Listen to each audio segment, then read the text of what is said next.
শুরু না হতেই বন্ধ হয়ে গেল ওয়াটার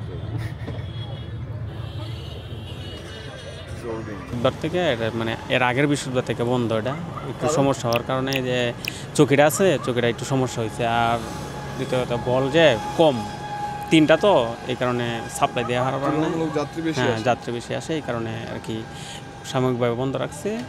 এই সামনে শুক্রবারে আবার চালু করবে। এই চকিটা ওই দিনে লোহা আছে, লোহাটা আলগা হয়ে গেছে আর কি। এটার কারণে বলে সমস্যা হয় আর কি, না খুলে নাই।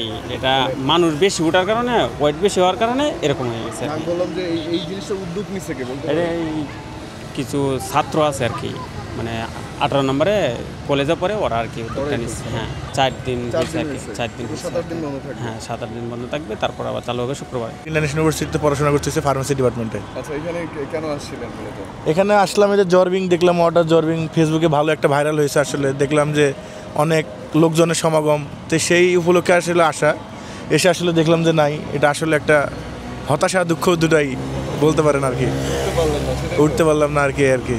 অবশ্যই আজকে যখন পেলাম না, তাহলে তো অবশ্যই আসতে হবে নেক্সট টাইমে ইনশাল্লাহ। দেখা যাক তখন আসে কিনা, আশা করি খুব শীঘ্রই আসবে।